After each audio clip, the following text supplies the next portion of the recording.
Muito boa tarde a todos. Hoje, dia 30 de abril de 2022, iniciamos mais um estudo da Revista Espírita. Este estudo é promovido pela CELS, Sociedade Espírita Obreiros do Senhor, e demais estudos da Revista Espírita, visto que nós já estamos no ano de 1860, já estão disponíveis em nosso canal do YouTube, assim como outros materiais que a nossa Sociedade Espírita produz. Convido a todos a acessar o nosso site www.obreirosdosenhor.org.br. Logo ali, já na tela inicial, terão acesso aos vídeos mais recentes, né, os vídeos mais recentes publicados pela nossa casa, e a partir desses vídeos você consegue entrar em nossos canais, fazer a inscrição e assim ser alertado toda vez que o novo material é disponibilizado. No estudo de hoje, aula de número 40, nosso estudo de número 45, é a continuidade do nosso estudo da semana passada, que Kardec vinha tratando sobre um tema chamado o maravilhoso e o sobrenatural. Então, Kardec alertou, né, que esse artigo ele foi também incluso aí no livro dos médiuns. A gente vai pegar um pouquinho antes ali do finalzinho, para não ter aquele rompimento abrupto que teve, como a gente não conseguiu fazer o estudo de todo o texto, eu voltei um pouquinho ali logo na hora que ele faz a citação dos itens, para a gente dar continuidade a conseguir fazer, relembrar, né, fazer o link com a da aula passada para daí dar continuidade.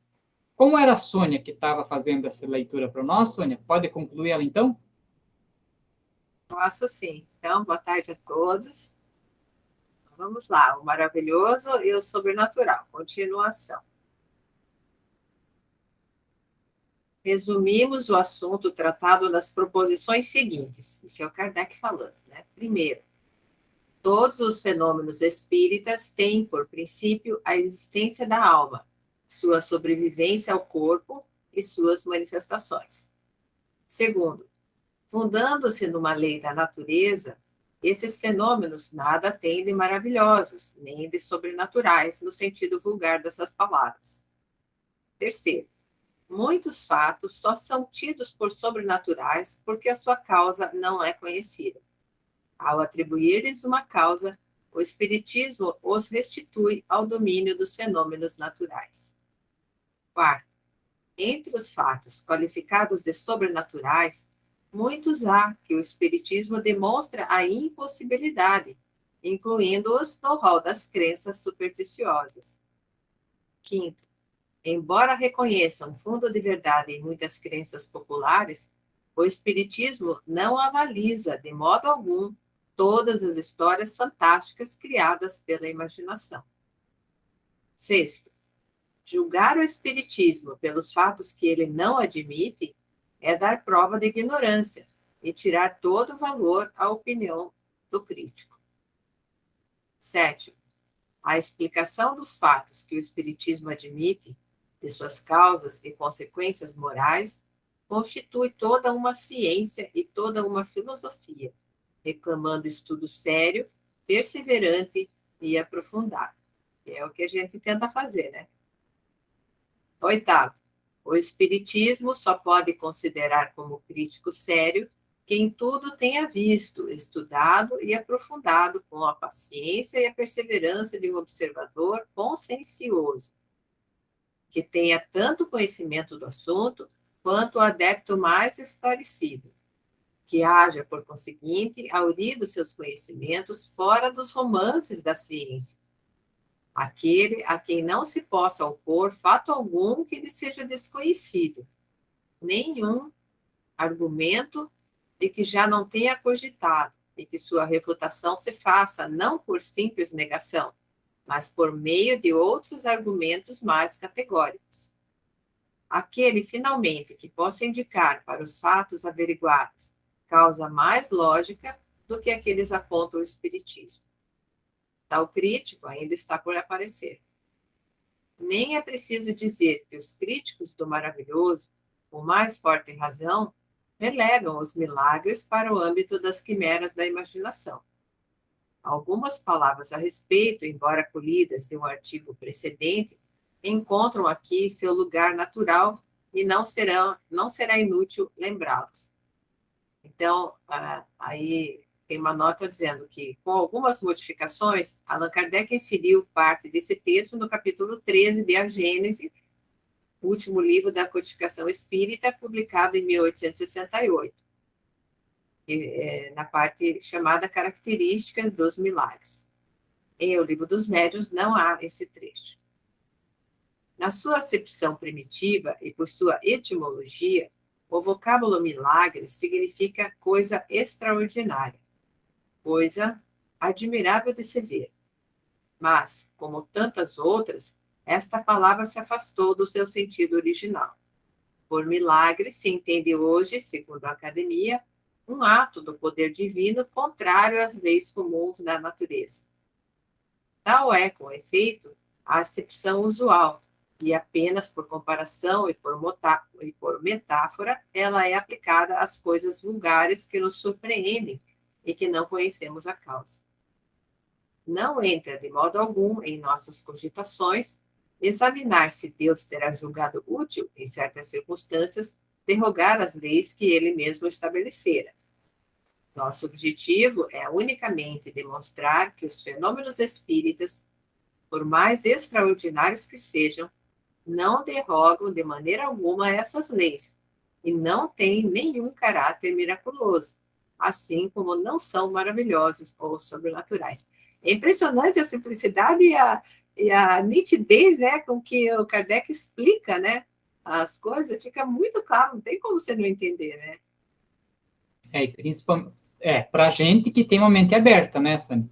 A gente também tem que pensar assim, porque se você for conversar com algumas pessoas assim, de mente mais fechada, ela não vai conseguir entender que isso é sobrenatural, né? Que nem a questão do milagre. Eu acho bem interessante essa questão do milagre, porque às vezes você começa a pedir uma coisa e você esquece que você, na hora que você está pedindo, você está mudando a sua vibração, né? Você vai mudando sua vibração, espíritos ali que são se solidarizam com aquela causa, né? Começam a vir perto e tal, e é muito claro para a gente, né? Que isso aí, você vai mudando sua vibração, vai atraindo coisas boas e de repente aquilo que você pediu acontece. Às vezes não acontecem da forma exatamente como você queria, né? Mas na forma de uma forma aceitável que não vai desviar a gente de um caminho, né? Então, às vezes, não adianta você ficar pedindo para ganhar na Mega Sena, que esse milagre não vai acontecer. É isso que eu estava pensando. Né? Porque, às vezes, o prêmio que vai vir para você, ele vai te tirar tanto de uma linha de evolução que você estava, que Deus não vai permitir isso mesmo. Mas coisas comuns, um bom trabalho, ir bem na prova, né, uma boa viagem, né, sim, sempre quando a gente tem esse pensamento bom nisso, geralmente a espiritualidade ajuda. Mas como explicar isso, que é uma espiritualidade, não um milagre, para quem não aceita espírito, né?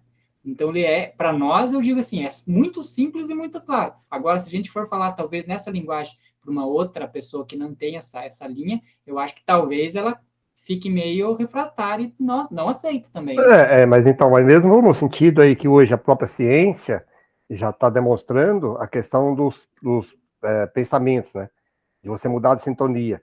Quando você muda de sintonia, você entra em outra faixa vibratória e você atrai dentro daquela faixa. Isso não é coisa nem dos espiritualistas. Hoje a ciência comprova que essas mudanças de pensamento, de foco, né? Você muda, você está falando de procurar trabalho. A pessoa faz uma oração, né? E começa a procurar, né? Começa a entrar, começa a pesquisar aqui, pesquisar ali. Então ele entrou numa sintonia de um desejo. E aí você vai atrair dentro daquela área ali, que nem você falou. Existe as nuances aí de se é bom ou não é bom, né? Mas às vezes as pessoas atraem coisa ruim também, né? Porque você fala assim do milagre desse pensamento. Às vezes ela deseja alguma coisa assim, ela vai entrar na sintonia e pode acontecer coisa ruim. Mas não é nada de milagre ou nem coisa de demônio, né? É coisa de sintonia mesmo, né? Você vibrou, começou a analisar ali, entra naquela sintonia, vai atrair. Isso já é comprovado, a física quântica está comprovando isso, né? Os caras estão demonstrando essas sintonias aí, antimentes aí, né? Só que, claro, que eles não entram no mundo espiritual, que nós estamos falando, só fala do mundo terreno mesmo. Mas nós, como espíritas, nós acreditamos e entendemos isso, né? que essa relação ela vai além do nosso meio físico, terreno, né? Ele abrange todo o universo espiritual, né? Então é uma coisa bem interessante mesmo, que daí uma pessoa que não entende isso, que milagre. Nossa, foi um milagre, eu encontrei isso aqui, né? Milagre. Não tem nenhum milagre nisso, que nem o Kardec deixa bem claro ali, por isso que eu acho que é só por isso que eu falo. Quando eu estudo Kardec, algumas pessoas falam que é complicado. Eu não acho, porque realmente ele vai nos exemplos, deixa bem claro, né? Ele explica. Né? Então é complicado algumas obras que você vê por aí, que as pessoas usam terminologias difíceis aí e tal, mas não a doutrina espírita, né? No mesmo livro dos espíritos, mesmo a revista espírita, você vê o jeito que ele coloca o caso do dia a dia, claro. É que nem diz outros, você quer que eu ainda que desenho ainda mais, né? Nem precisa, né? Mas E às infelizmente. vezes tem um desenho ainda, né? E às vezes tem o desenho ainda, né? É fantástico. Toda vez que eu começo a estudar um pouco mais, começo a ler e buscar, eu vou dizer assim, eu entro mais, eu gosto mais, me apaixono mais pela filosofia espírita por causa disso, né? Por causa dessa lógica, dessas questões que as respostas têm lógica, né? Não é uma coisa vaga, né? E a gente tira muita trechos, né, que a gente pode utilizar dessa revista em outras ocasiões. Eu me lembro de uma vez, né, Pereira, que eu acho que quando a gente estava estudando o ano de 62 ou 63, na outra instituição, tinha um texto muito bonito de uma oração que Kardec foi convidado a fazer uma oração para um velório, se não me engano, né? É. Nossa, tipo, às vezes nós temos vergonha, às vezes, fazer uma prece e tal, e a gente às vezes redunda nas palavras, né, que Kardec fez uma oração, assim, que, poxa vida, né, atendia meio que a todas as religiões, ele praticamente não entrou, assim, na questão de espiritismo, mas fez uma oração espiritual, né, espiritualista, que dava para a gente levar para qualquer lugar, né. Porque às vezes nós queremos fazer oração, nós queremos fazer alguma coisa assim meio bonita. Ele não, né? Eles levaram a questão do sentimento, da lógica do que você está falando ali, né? Então, até nisso, né? Você falou, quando você pega as preces espíritas que está ali no Evangelho, que eles dão uma dica ali, que você começa a perceber bem isso. É uma coisa assim muito. É uma conversa com Deus, né? Conversa com Jesus, conversa com os amigos espirituais. Não é uma coisa assim. Que cheio de. Tem uma objetividade. Né? Objetividade, é. Bacana isso. Exatamente. Vamos continuar mais um pedaço.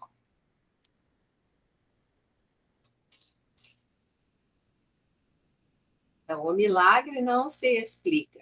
Os fenômenos.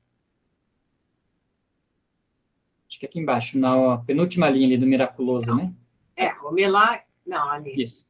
O milagre não se explica. Os fenômenos espíritas, ao contrário, explicam-se da maneira mais racional. Não são, pois, milagres, mas simples efeitos, cuja razão de ser se encontra nas leis gerais. O milagre apresenta ainda outro caráter, o de ser inusitado e isolado. Ora, desde que o fato se reproduz, por assim dizer, à vontade por diversas pessoas, já não pode ser um milagre. Aos olhos dos ignorantes, a ciência faz milagres todos os dias. É por isso que, antigamente, os que sabiam mais que o vulgo passavam por feiticeiros. E como naquela época se acreditava que toda a ciência sobre-humana vinha do diabo, eles eram queimados. Hoje, que já estamos muito mais civilizados, nem tanto, contentamos-nos de enviá-los para os hospícios. Ó, deixa eu fazer um parênteses aqui ali na partezinha no final do último parágrafo. Olha que interessante que ele fala aqui, ó. Ora, desde que um fato se reproduz, por assim dizer, à vontade e por diversas pessoas, já não pode ser um milagre. Então, por exemplo, né, se existiu, né, porque a ciência também dá uma explicação mais científica sobre a abertura do Mar Vermelho, né? Aquilo, se aconteceu, nunca aconteceu de novo. Então, aquilo é um milagre. Agora, a pessoa se curou do câncer. Mas quantas pessoas não se curaram do câncer? Então, não é um milagre. Ele é uma lei geral, uma lei natural, né, que Deus deu, e que, com certeza, para aquela pessoa, dado ao merecimento dela, ou o que ela vai traçar, que tem que traçar na vida, e também a todos os familiares e amigos que vibraram, aquilo foi possível. Mas não é um milagre. É uma lei natural, porque pode acontecer com um parente, pode acontecer com outra pessoa, com um amigo, com pessoas que a gente nem conhece, e que às vezes não são também nem espíritas, né?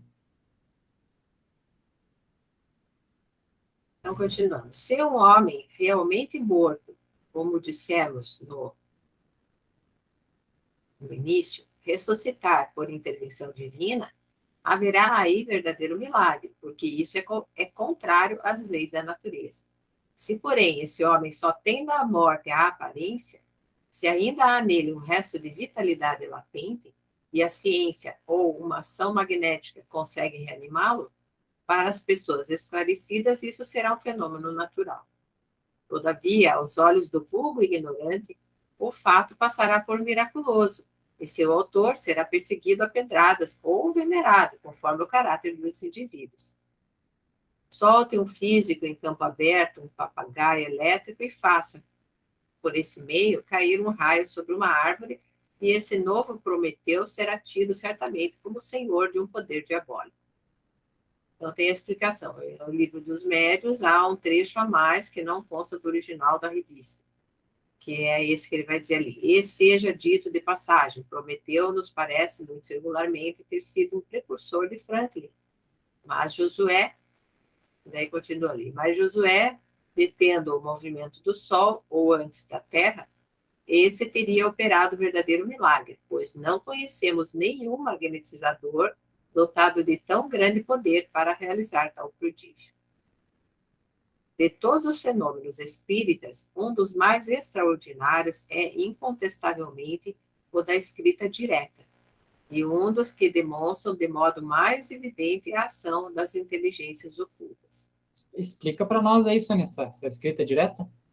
Então, a escrita direta é quando aparece escrito numa parede, por exemplo, sem nenhuma pessoa encarnada ter escrito, aparece uma frase ali, né? Ou então, como eles faziam antigamente em experiências durante as sessões, eles colocavam, que não usavam quase caderno, usavam lousa, né? Que é tipo no quadro negro assim, fechado, bem lacrado, colocavam numa gaveta. Aí faziam a sessão, e daí no final eles iam abrir lá e naquela lousa que estava bem lacrada ali, aparecia alguma coisa escrita. Então, foi uma escrita direta, né? Que na realidade é um efeito físico que os espíritos conseguem fazer através do ectoplasma dos médiuns de efeito físico, que estejam ali na reunião. Não precisa ser um médium que vai escrever, né? Acho que a Chico Xavier também teve casos assim, né? De ele não escrever e aparecer na folha, se não me engano.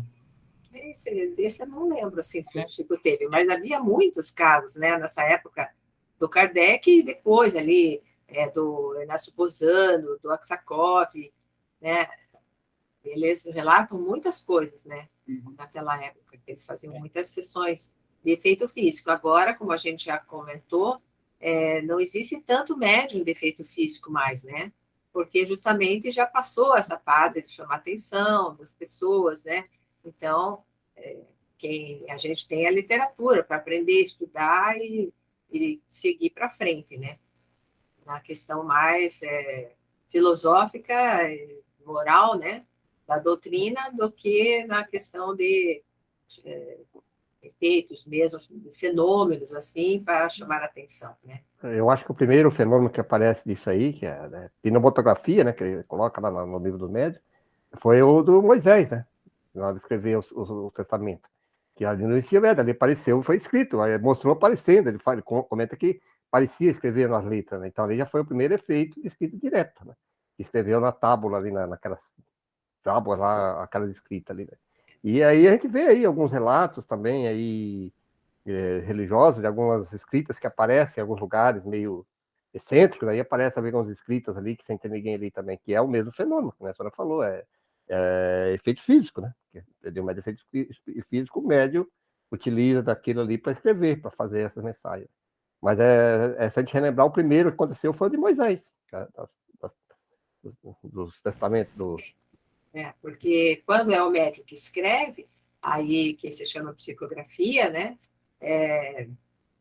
Na verdade, é um efeito, daí não se chama mais efeito físico, e sim efeito intelectual. É isso. Porque passa pelo médium, né? Através do médium.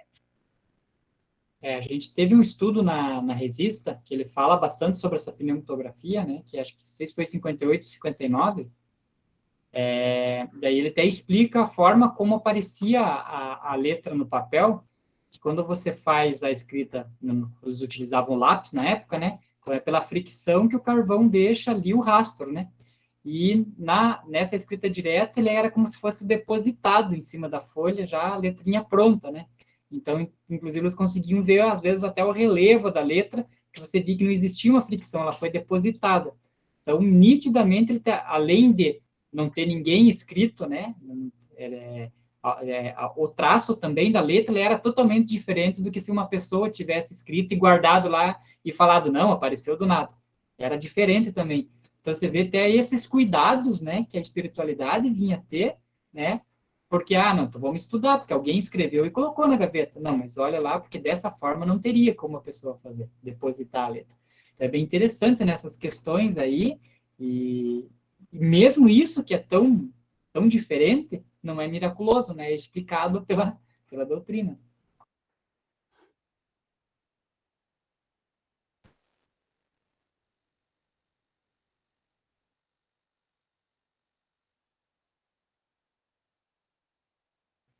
Mas pelo fato, né, mas pelo fato de ser esse fenômeno produzido por seres ocultos, não significa que seja mais miraculoso do que todos os outros fenômenos devidos a agentes invisíveis, porque esses seres ocultos que povoam o espaço são uma das potências da natureza, potências cuja ação é tão incessante sobre o mundo material quanto sobre o mundo moral. Esclarecendo-nos a respeito dessa potência, o Espiritismo nos dá a chave de uma infinidade de coisas não explicadas e inexplicáveis por qualquer outro meio, e que, a falta de explicação, passaram por prodígios nos tempos antigos. Do mesmo modo que o magnetismo, ele nos revela uma lei, se não desconhecida, pelo menos mal compreendida. Ou, melhor dizendo, de uma lei que não se conhecia, embora se conhecessem os seus efeitos, visto que esses sempre se produziram em todos os tempos, tendo a ignorância da lei gerado a superstição. Conhecida essa lei, o maravilhoso desaparece e os fenômenos entram na ordem das coisas naturais. Eis porque os espíritas, ao fazerem que uma mesa se mova ou que os mortos escrevam, não opera o maior milagre do que opera o médico que restitui a vida a um moribundo, ou o físico que faz cair o raio. Aquele que pretendesse, com o auxílio desta ciência, fazer milagres, ou seria um ignorante do assunto, ou trapaceiro. Os fenômenos espíritas, assim como os fenômenos magnéticos, tiveram que passar por prodígios antes que se lhes conhecesse a causa. Ora, do mesmo modo que os céticos, os espíritos fortes, isto é, os que gozam do privilégio exclusivo da razão e do bom senso, não admitem que uma coisa seja possível desde que não a compreendam. É por isso que todos os fatos considerados prodigiosos são objetos de suas zombarias. Visto que a religião contém grande número de fatos desse gênero, não creem nela, e daí a incredulidade absoluta não há mais que um passo. Explicando a maioria desses fatos, o Espiritismo lhes dá uma razão de ser. Tem, pois, em auxílio à religião, ao demonstrar a possibilidade de certos fatos que, por não terem mais o caráter miraculoso, nem por isso deixam de ser menos extraordinários. E Deus, absoluta, não há mais que um passo. Essa também é uma coisa, acho que eu sempre costumo falar. Não é porque a gente consegue ter um conhecimento e consegue explicar diversas coisas que o pessoal tem como milagre, que isso tira a onipotência de Deus, né? Poxa, não é porque Jesus não é o ser mais evoluído de toda a criação que isso tira toda a importância de Jesus. Ou porque não é o filho único, né? Como diz, ou faz parte da Trindade, como dizem alguma linha religiosa, né?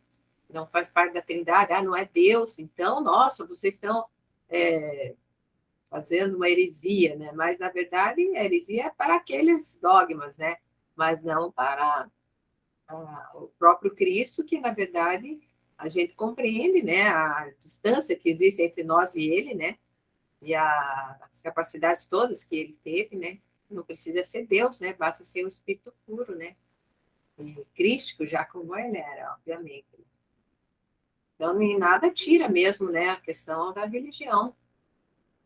Uma bobagem isso, né?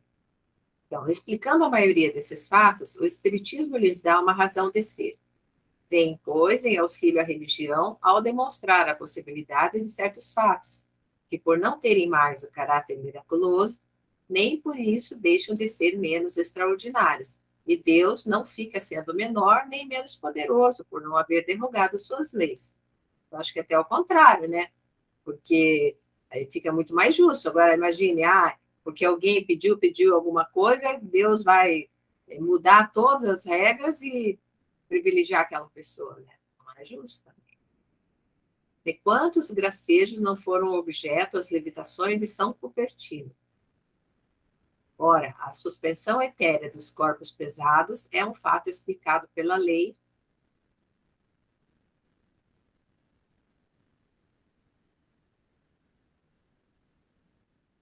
Já mudei lá. Pela lei espírita. Fomos testemunha ocular desse fato. E o senhor Home, assim como outras pessoas em nosso conhecimento, repetiram muitas vezes o fenômeno produzido por São Cupertino. Logo, esse fenômeno pertence à ordem das coisas naturais. Esse médium Home, ele é citado várias vezes por Kardec, né? Porque ele era um médium de efeito físico mesmo assim, incrível, né? E eu acho mais legal, acho que não é uma foto, é um desenho, eu acho, né? Que mostra ele saindo por uma janela, né? Da sala e entrando por outra, né? Assim, deitado, né? Flutuando aí, levitando, né? E entra pela outra janela. Nossa, quer dizer, isso já tira a condição de que tem fio pendurado, segurando ele e tal, né?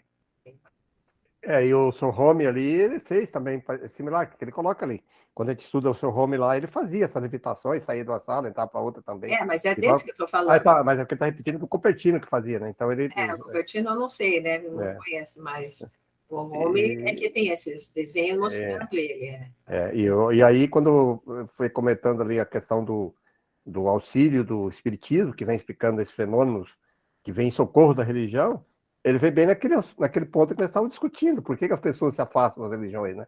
Porque as religiões querem criar aquelas características milagrosas para ter exclusividade deles e não querem explicar, e as pessoas não entendem, e aí se afastam.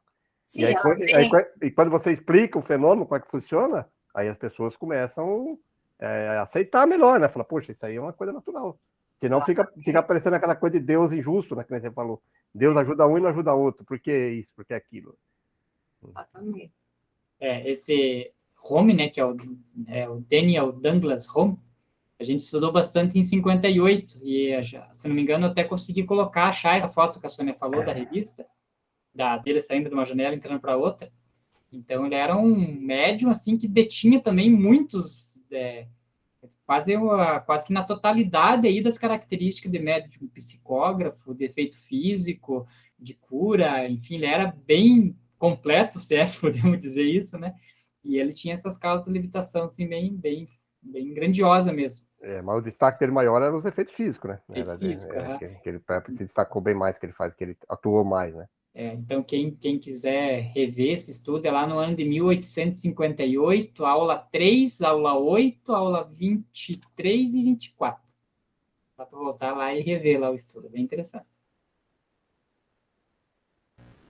Entre os fenômenos desse gênero, precisamos colocar em primeira linha as aparições, porque são as mais frequentes. A de Salete, Nossa Senhora Salete, né? Que divide o próprio clero, nada tem para nós de extraordinário. Certamente não podemos afirmar com segurança a realidade do fato, porque não temos a sua prova material. Para nós, contudo, ele é possível, tendo em vista os milhares de outros casos análogos recentes que conhecemos. Nesse texto que ele falou ali, se eu não me engano, teve uma revista que a gente estudou também, Pereira, não lembro se teve, você pode me ajudar, que ele falava também da aparição lá de Nossa Senhora de Fátima. Parece É, que teve alguma coisa Não, nesse acho que não sentido. é de Fátima, porque é, a Fátima é 1917. não dá. Eu me lembro que ele citou alguma coisa, então deve ser de Salete, que foi também Acho que é citado na Salete. revista. Foi citado também na revista. Ou de Lourdes, tem de Lourdes, Lourdes. Lourdes. Lourdes, Foi de acho que Lourdes. Foi de Lourdes. é bem interessante É. também essa questão, porque ele dá toda uma explicação ali daqueles que viram. Por que que viram? Ah, não era um milagre, não é? Não, ele dá, já desde aquela época, já dá toda a explicação da propensão daquelas pessoas que viram, do porquê que eles viram ela. Bem interessante. Sim. E geralmente eram adolescentes, né? Pré-adolescentes, assim, até para ficar mais confiável, né? Porque às vezes aí a aparição dizia, falava com os adolescentes, transmitia algumas coisas que não teria como os adolescentes saberem. Eram pessoas simples do campo, né? Viviam no campo.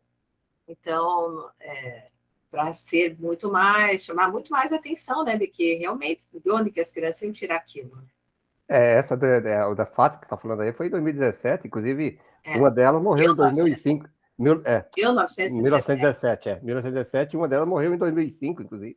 E Sim, tem, que foi a última. tem algumas profecias aí para 2025, os caras, tem muitos criando ainda umas fantasias em cima disso, né? Mas tem algumas que são, essa de Fátima, a igreja praticamente aceita, né? Embora aceita, mas não siga, né? Porque ela deu algumas orientações e eles não seguiram.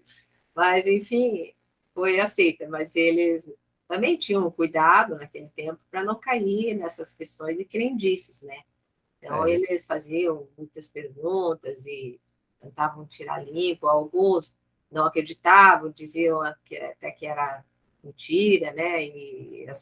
Então, os médios, seja de uma forma ou de outra, sempre sofreram assim, muito tipo de pressões, né? Porque para poder investigar, né, se aquilo não era uma fraude, se não era uma mentira, eles passavam por situações bem complicadas, né? E eles fizeram um tipo de um bloqueio, né? Trouxeram ela para os conventos e deixaram ela praticamente isolada dos outros, né? Dos pesquisadores, chegar a conversar. Ficou meio. Né, tudo ali ficou ligado ao Papa, não sei o quê, ao Vaticano, um negócio meio estranho, né? Não deixou, assim, as pessoas conversarem com ela mais claramente, era tudo meio controlado, né? Até a última que morreu agora, morreu num convento lá, fechada, né? Não teve nem acesso a algum estudioso chegar e conversar com ela para tentar esclarecer os fatos que aconteciam, não deixaram, né? Aí vira aquela questão de miraculoso, que deixa, né, da Igreja Católica. Deixa até porque talvez algumas coisas, né, a gente pode até supor, porque quando escondem a gente acaba supondo isso, né? São ilações, mas não deixa de ter uma justificativa, né? Que eventualmente havia coisas ali que talvez a aparição tivesse dito e que não convinha para a linha religiosa que se adonou do fenômeno, né? É verdade. Pecados. Então, os médios, coitados, sempre sofrem. Bom, então estava ali. Acreditamos neles, né, nesses fenômenos, não só porque eles verificamos a realidade, como, sobretudo, porque sabemos perfeitamente de que maneira se produzem. Quem se reportar à teoria das aparições, que expomos mais adiante, então, Olha, diz lá que nós estava falando lá que era lá em 58 também, lá, então ele já ajudou ali, ó. É. A teoria das aparições exposta na Revista Espírita no fascículo de dezembro de 58. Então vai estar lá. Isso, né? Reconhecerá que esse fenômeno se mostra tão simples e plausível como um sem número de fenômenos físicos que só parecem prodigiosos por falta de uma chave que permita explicá-los. Quanto à personagem que se apresentou às pastorinhas em Salete, também eram pastorinhas, que nem a de Fátima, por isso que o Pereira confundiu, né? É outra questão. Sua identidade não nos foi absolutamente demonstrada. Apenas reconhecemos que pode ter havido uma aparição. O resto não é de nossa competência. Até porque, por exemplo, a de Fátima, que é mais conhecida, eu já cheguei a ler o relato, né? Então, quando as meninas perguntaram, até porque os padres e outros diziam, pergunte quem é ela, né? Uma imagem feminina, assim, e ela respondeu, pode me chamar de Senhora do Rosário. Então, depois, Senhora do Rosário não quer dizer que seja Nossa Senhora, que foi a mãe de Jesus, né?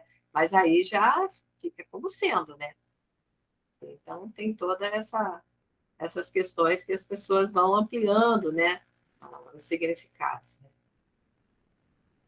Então, apenas reconhecemos que pode ter havido uma aparição, tá? O resto não é de nossa competência. A esse respeito, cada qual pode guardar as suas convicções, nada tendo o Espiritismo que ver com isso. Dizemos tão somente que os fatos que o Espiritismo produz nos revelam leis novas e nos dão a explicação de uma porção de coisas que pareciam sobrenaturais. Se alguns desses fatos que passavam por miraculosos encontram assim uma explicação lógica, isso é motivo suficiente para que ninguém se apresse a negar o que não compreende. Algumas pessoas contestam os fenômenos espíritas, precisamente porque tais fenômenos lhes parecem estar fora da lei comum e porque não encontram nenhuma explicação para eles. Dá-lhes uma base racional e a dúvida desaparecerá. A explicação neste século é que ninguém se contenta com palavras, e é isso mesmo, né? Constitui, pois, poderoso motivo de convicção. Então, eu acho também, né? Essa é a diferencial do Espiritismo, né? Que explica o fenômeno, para que as pessoas não fiquem achando que é tudo um monte de crendice, né? É por isso que vemos todos os dias pessoas que não testemunharam nenhum fato, não observaram uma mesa agitar-se, nem um médium escrever, se tornarem tão convencidas quanto nós, unicamente porque leram e compreenderam. Se só devêssemos acreditar no que vemos com os olhos, nossas convicções se reduziriam a bem pouca coisa. É verdade, né? A começar pelas bactérias, os vírus e uma série de coisas que a gente não vê com os olhos, né? E aí também tem uma coisa ao contrário, também tem pessoas que são médios, estudam, às vezes são dentro da casa espírita e ainda não acreditam em algumas coisas, né? Aí que eu converso constantemente com as pessoas, assim, eu ainda tenho dúvida, ainda não acredito que isso seja, não é que eles falam nos nossos estudos de mediunidade, lá do Deon, que chama de Deon, que a pessoa fala assim, eles acham, eu acho que é coisa da minha cabeça. Imaginação. Entende? Tem pessoas que sabem que estão ali dentro, estudando, e alguns antigos ainda. Eu tenho dúvida se é isso. Peraí. Você pode ter dúvida do conteúdo, se aquele conteúdo é ou não, de um X para mais, que ele é um fenômeno, que ele é uma questão espiritual, que é um. Não tem como você negar, né, se você está estudando. E aí, que ele falou, tem pessoas que nunca estudaram profundamente tudo e acreditam, né, tem uma convicção, é a coisa que já vem da pessoa, né? Já traz nata isso, né? Essa convicção. Bem bacana. Talvez seja até a questão de ter tido um contato, né, talvez, com umas religiões espiritualistas em outras reencarnações, que para ela soa mais simples, né, soa mais claro, né, porque tem pessoas que a gente vê, que a gente vai explicar, nossa, para eles soa assim muito, até diabólico para eles soam isso, né, e aí não tem como, né, aí que a gente vê que a aceitação desses fenômenos aí espirituais, ele se dá dado a evolução da pessoa. Não estamos dizendo que o espírito é melhor, mas dado a evolução de conhecimento que a pessoa tem, porque tem pessoas que simplesmente não aceitam e não querem nem que fale. Ui, não fale, não quero escutar. Vem e prefere acreditar, às vezes, numa palavra de um sacerdote, ou de um sei lá do quê, né, de outro lá que está falando, do que a lógica que está mostrando que aquilo é errado, né? Não, ele falou, não quero, né? Eu aceito. Puxa, mas você está demonstrando na forma lógica, claro, que aquilo não aceita. E segue aquele caminho, né? A gente vê. Eu até estava lendo esses dias ali dos falsos profetas, né? Né? Você começa a ler aquela lógica que cita ali, é bem claro isso mesmo, aqueles que, que mostram assim, uma linha de pensamento e as pessoas acreditam. Poxa, como é que você pode acreditar no negócio, né? Aí ele dá um exemplo, que é o melhor exemplo para você colocar é os frutos, né? As árvores que dão bons frutos, né? Então, você tem que olhar a qualidade dos frutos. Se deu ali vem uma coisa boa. Senão, não é. Mas você vê que as coisas, tudo. Mas as pessoas acreditam nas palavras, né? Hoje, principalmente, o Kardec estava falando daquela época, hoje já estou passando assim, num período muito facilidade de fascinação, né? As pessoas ficam fascinadas pelas palavras das pessoas. Puxa, mas você mostra tudo uma lógica de raciocínio, seja nada de política, científica, né, da ciência. Aí eu vi o cara falou assim, foi a ciência que falou. Eu disse, mas peraí, foi um cientista que falou, não foi a ciência. Né? Porque às vezes ele está colocando o nome de um cientista, porque aquele cientista os outros não valem. Quer dizer, o outro também não é cientista, né? Isso mesmo. Às vezes é até um grupo, né? Mas não quer dizer que o grupo esteja certo, né? Não quer dizer que eles representam a ciência, um todo. Eles representam... ciência porque eles falam, há um consenso na ciência. Mentira! Não há consenso. Então, é um grupo. Agora, por que você está naquele grupo e não no outro? Qual a diferença? Por que não coloca os dois juntos e não conversam para chegar no consenso onde é que está? Não, mas é porque fulano, ciclano. E aí vai nas áreas filosóficas, nas áreas religiosas, nas áreas políticas. É uma coisa terrível, né? De as pessoas se fascinarem tão facilmente. Elas querem uma coisa assim. Elas querem um milagre, né? Querem uma coisa miraculosa, uma coisa assim. Não sei, é bem complicado isso a gente analisar o momento atual nosso hoje que estamos vivendo, né? E a facilidade é muito grande, né? Que aquelas pessoas realmente sérias, elas são tímidas, às vezes não conseguem, e as outras cria-se todo um enredo, uma história, e vai, e a pessoa, poxa.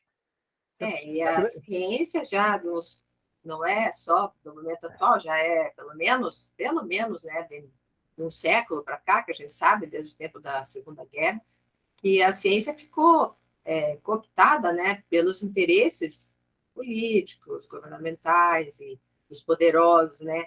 Então, às vezes são cientistas mesmo que gostam da área, mas aí são envolvidos, né, por essas questões de interesse e vão trabalhar para essas organizações, enfim, né?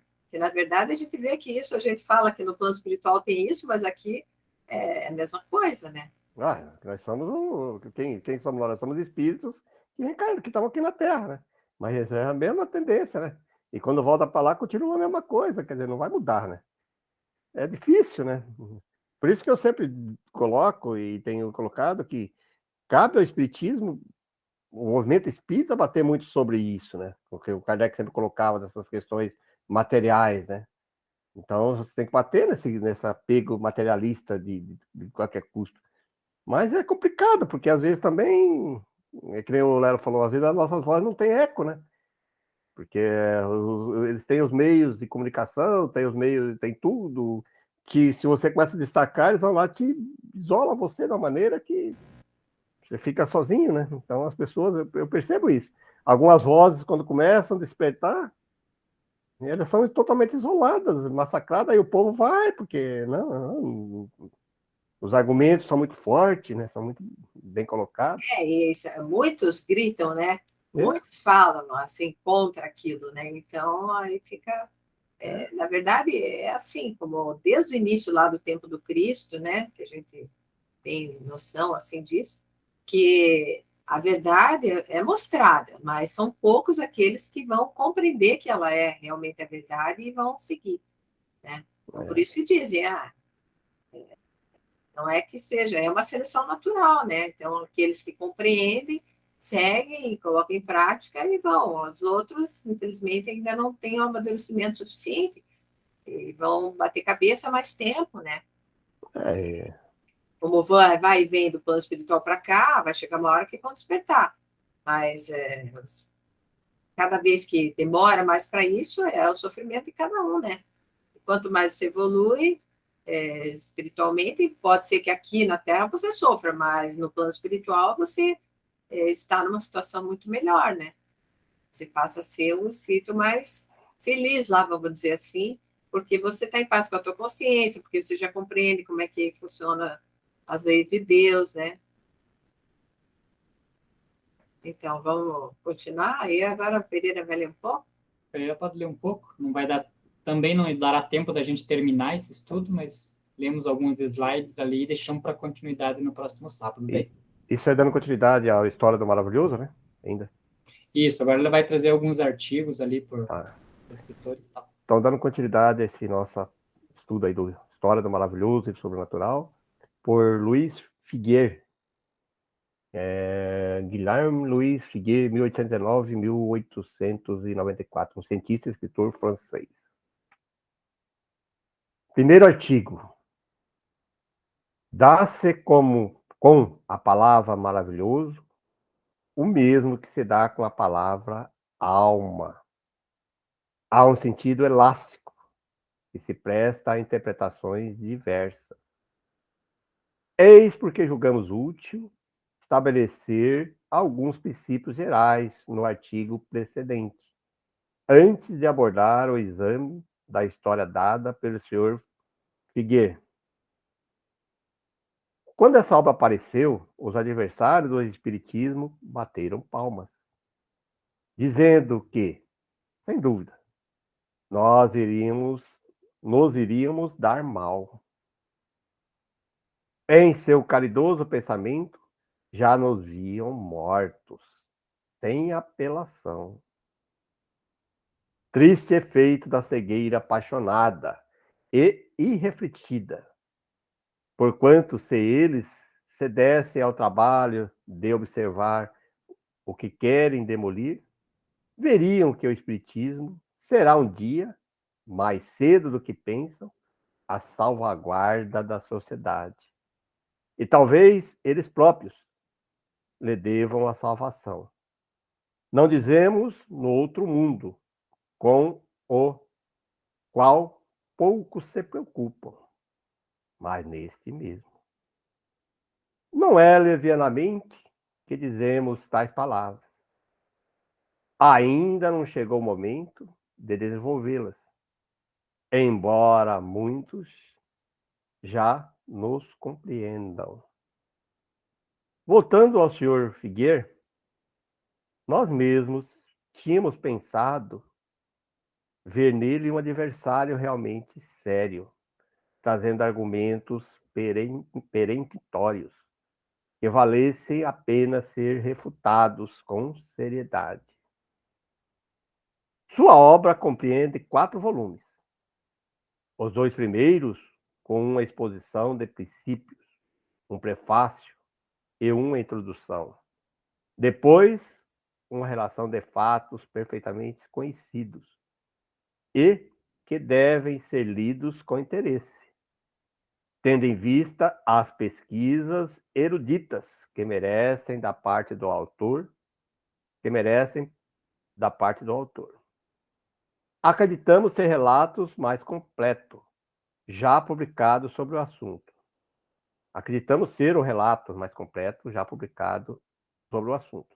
Você vê, olha que interessante, né? O respeito que Kardec já demonstrou, apesar dele, né, na teoria, ser um adversário, pois ele vinha falar contra a doutrina, mas era uma pessoa muito douta, né? Pesquisador, cientista, e que, como Kardec mesmo diz, né, que os fatos perfeitamente conhecidos e que devem ser lidos com interesse, tendo em vistas as pesquisas eruditas que merecem da parte do autor. Então, eu o respeito que ele tinha. Então, não é só porque ele não concordava com a ideia de Kardec que você é inimigo, né? Você não concordando com uma ideia, às vezes você me dá conhecimento e me dá um norte para pesquisar que vai me ajudar muito na minha pesquisa também. É verdade. Assim, o primeiro volume é quase inteiramente consagrado à história de Urbain Grandier e das religiosas de Loudun.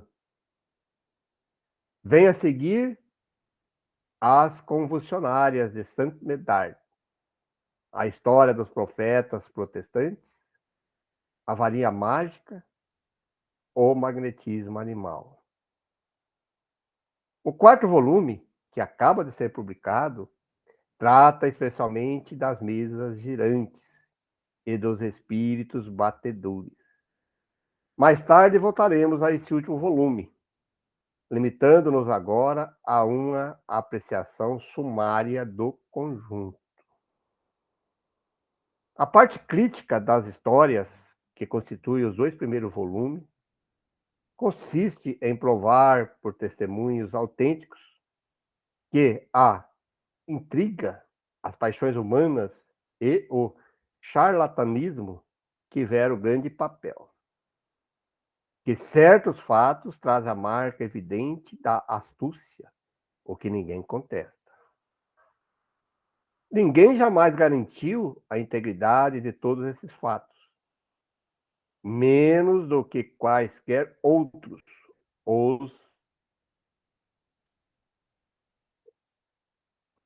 Os espíritas, que devem ser gratos ao Sr. Figueiredo por ter reunido provas que evitarão numerosas complicações.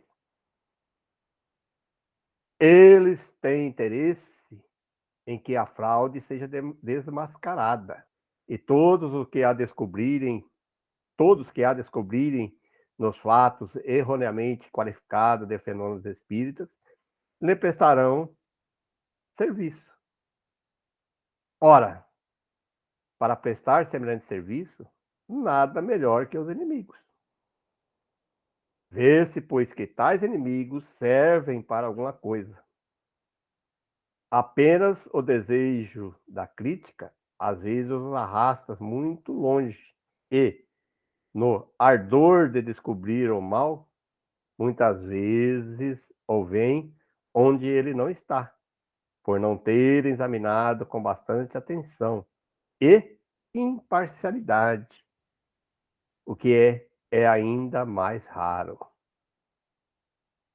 O verdadeiro crítico deve lutar contra as ideias pré-concebidas e despojar-se de qualquer preconceito, pois, do contrário, julgará do seu ponto de vista, que talvez nem sempre seja justo. Tomemos um exemplo. Suponhamos a história política de acontecimentos contemporâneos, escrita com a maior imparcialidade, isto é, com a inteira verdade. E imaginamos essa história comentada por dois críticos de opiniões contrárias. Porque todos os fatos são exatos. Forçosamente haverão de contrariar a opinião de um deles. Daí os julgamentos contraditórios. Um quer levar a obra às nuvens, e o outro defendendo que seja lançada ao fogo. No entanto, a obra só conterá a verdade. Se assim ocorre com os fatos patentes, como os da história, com mais forte razão quando se trata da apreciação de doutrinas filosóficas. Ora, o Espiritismo é uma doutrina filosófica, e os que só o veem no fato das mesas girantes, ou que julgam pelos contos absurdos e pelos abusos que deles se podem fazer, que o confundem com os meios de adivinhação, provam que não conhece. Estaria o Sr. Figueiredo nas condições requeridas para julgar com imparcialidade? É o que vamos examinar. No próximo sábado, no né, próximo Pedro? sábado. Bacana, né, gente? Bacana. Bacana mesmo ali essa questão aí. E é perfeita mesmo, eu acho que serve para nós mesmos. Às vezes, a gente fica pensando assim, nesse ímpeto de querer assim, justificar as coisas, assim, a gente esquece de ouvir as pessoas que estão fazendo crítica, né? Então, a gente quer defender de qualquer custo e esquece de ser imparcial e analisar os fatos, né? E até agradecer, que ele falou, porque se ele está falando é uma verdade, que você está demonstrando os fatos que realmente foram fraudes, ou, né? Então você tem que agradecer eles até, falando que está prestando serviço. Opa, eu vou admitir, falar, realmente, isso aqui não é, né? Então, agora, infelizmente, às vezes, quando nós defendemos alguns fenômenos, algumas coisas que acontecem, a gente vai tão a fundo que não quer nem aceitar de outra maneira, né? Então, olha que bacana, né? Da visão do inimigo, né? E a questão também, né, Pereira, eu não sei se foi onde é que eu li uma vez que dizia assim, que quando dois sábios, né, se encontram, por mais que eles tenham opinião contrária, e eles briguem ali, né, discutam ali 1 hora, 2 horas que eles fiquem, eles saem mais inteligentes do que entraram, né? Com certeza. Porque cada um, né, ali pegou uma ideia do outro e enriqueceu o seu argumento. O que não acontece muito hoje, né? Tempo atrás, aí até me contando sobre uma questão, uma analogia, né, do que acontece hoje no mundo, porque ou se você não é A, você é B, se você é B, você é A, né, que antigamente se dizia assim, Pereira, você gosta de maçã? Pereira dizia, eu gosto. Pois é, eu gosto de banana. E a Sônia, eu gosto de laranja. E tá bom, né? Agora, se eu pergunto, Pereira, você gosta de maçã? E o Pereira diz, não, eu gosto de banana. Ah, então quer dizer que você não gosta de maçã? O que você tem contra a maçã? E aí já vira uma questão que a tua opinião, tipo, já não vale mais nada, aí você diz assim, na verdade eu nem gosto de fruta nenhuma, então, já para não ter problema, né? Porque é aquela coisa que eu falo do ponto de vista de cada um, né? De preferência, né? Você pode ter preferência. E você pode discutir ideias, né? Mas a pessoa não, né? Você fala, poxa, não é porque ela gosta de maçã e eu gosto de pera, o outro gosta de banana, não quer dizer que são pessoas... Você que é meu inimigo, né? E é o que está acontecendo hoje, né? Que nem o pessoal diz, e tal coisa é fake news. Alguns são realmente mentiras, né? Mas algumas coisas são opiniões. Como é que você pode definir que uma opinião é fake news? Opinião é opinião. Não pode ser falsa ou verdadeira. Ela tem aquela opinião, né? A maneira dela ver a coisa. É como se diz, é um gosto, né? Gosta de maçã, você vai dizer, não, isso é um fake news? Como assim? Só porque eu gosto de banana, então você gosta de maçã, você está falando uma fake news, né? É absurdo. Chega a esse ponto mesmo. Até no conceito, vamos dizer, jurídico, porque eu não concordo com a decisão da pessoa, se eu falo assim, olha, eu não concordo, eu acho que isso está errado, baseado. E aí agora, só porque eu falar que eu não concordo, eu já sou inimigo, porque não sei o quê, porque eu não concordo, já se viu isso, não concordar com o que está lá. Mas posso não concordar. Eu tenho que aceitar? Tenho, posso até aceitar. Já quer criminalizar, calar a opinião do outro. Calar o outro, né? Porque a opinião seja a única opinião. E aí hoje, como a nossa própria língua ela é meia confusa, algumas palavras, aí eles buscam uma palavra lá não sei de onde, na Constituição, e o outro interpreta daquela maneira, aquele vírgula, aquele ponto e vírgula, pronto, já cria-se toda outra analogia. Aí o outro não concorda. Que nem o Kardec estava dizendo, né? Essa questão de milagre tinha um sentido, depois passa a ter outro. E assim vai indo, né? Depende de quem lê o texto, né? Vai distorcendo.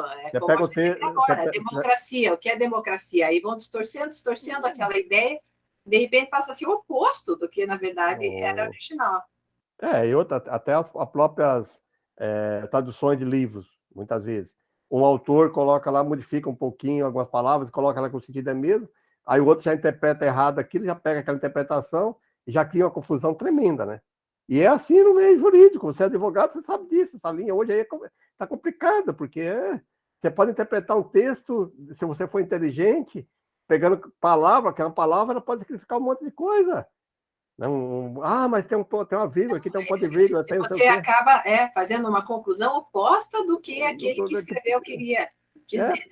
Porque às vezes os textos são escritos dessa maneira, né? São escritos meio complicado já para ter uma interpretação dúbia. Mas infelizmente até as coisas simples o pessoal está distorcendo. E a gente vê isso no próprio movimento espírita, né? Kardec às vezes diz claramente as coisas, mas as pessoas negam. A questão do magnetismo é uma, né? Que Kardec colocou muitas vezes falando que não pode, que o espiritismo não pode ficar sem o magnetismo e tal. Mas, no entanto, as pessoas dizem que isso é absurdo, que não é, e que ele mudou de ideia. Por quê? Porque as pessoas defendem com uma paixão mesmo aquilo, né? E querem fazer valer, mesmo que não seja verdade. É complicadinho. É muito triste isso. É triste mesmo. Bom, gente. Concluindo ali, antes do Pereira fazer a oração final, já que ele citou ali, eu vou citar, então, a frase, que é de Voltaire, né? Que ele fala que posso não concordar com uma única palavra do que dizes, mas defenderei até a morte o teu direito de dizê-la. Então, hoje é bem o que a Sônia Pereira comentar, né? A opinião que se dá, se eu não concordo com a tua opinião, daí você já vai preso, daí você... Enfim. Então... E quem foi o outro que disse assim que a única coisa que eu defendo hoje minhas palavras, mas a única coisa que eu tenho com certeza, o meu direito de mudar minha opinião a qualquer hora, né? Assim que me convenci. Tem um outro autor, agora não lembro quem que disse isso também. Eu posso mudar minha opinião, mas hoje eu defendo, mas eu posso mudar. É a única coisa que eu tenho certeza que eu posso mudar. né? Porque também, senão você vai, não vou mudar porque eu disse isso. Eu posso mudar. Sim, porque é justamente essas camadas que a gente vai conseguindo à medida que você estuda e vai compreendendo a verdade, né? Porque alguns dizem, a verdade não existe. Não, a verdade existe, só que nós ainda, no plano que nós estamos, ainda não conseguimos compreender a verdade como um todo, né? Absoluta, né? Isso é que é. Exatamente. Então, não é que ela não existe, nós é que ainda não conseguimos enxergar, né? Então tá, pessoal. Tá aí. Os textos aí colocados por essa doutrina tão rica, né? Que deve ser estudada, né? Como o Kardec coloca ali sempre ali toda essa filosofia, né? Essa filosofia aí que realmente tem que ser debatida, tem que ser analisada, tem que ser estudada, como ele fala, para a gente conseguir, quem sabe, como ele diz ali, que dificilmente tem a pessoa ainda que tem esse, vamos dizer assim, essa competência de dizer, olha, eu sou o conhecedor máximo da doutrina espírita. Não, né? Porque ele fala ali que tem que estudar muito, né? Estudar todas as obras profundamente, colocar, nós estamos apenas iniciando esse processo. Mas quem sabe, né? Nesta ou com mais algumas outras encarnações aí, a gente consiga compreender. Mas já é um caminho, né? A gente refletir essa parte, essas questões filosóficas, como o Kardec coloca, tão rica, né? Bom, pessoal, então vamos nesses instantes, aproveitando esses nossos momentos pós-estudo, para fazermos uma introjeção. Para isso, a importância de nos elevarmos os nossos pensamentos, os nossos sentimentos, entrando numa sintonia divina com seres que somos espirituais. E nessa sintonia de paz, de amor, prosperidade, saúde e muita gratidão por tudo que Deus nos concede, por essa oportunidade de aqui estar, nessas experiências encarnatórias, aprendendo, passando por experiências que para nós muitas vezes parecem difíceis, complicadas, mas fazem parte de um processo maior que visa o nosso amadurecimento, o nosso processo evolutivo de melhoria. Obrigado, Deus. Obrigado, Jesus, mestre querido, pelo Evangelho, que nos dá o caminho a ser seguido. Queridos amigos espirituais benfeitores, agradecemos aqueles amigos que nos acompanham, nos intuindo, nos ajudando. Obrigado a todos. E assim, vibramos pensamentos de harmonia e paz para toda a humanidade. E aqui nos despedimos para que possamos estar na próxima semana aqui reunidos para mais um estudo desta obra, Revista Espírita. Que assim seja.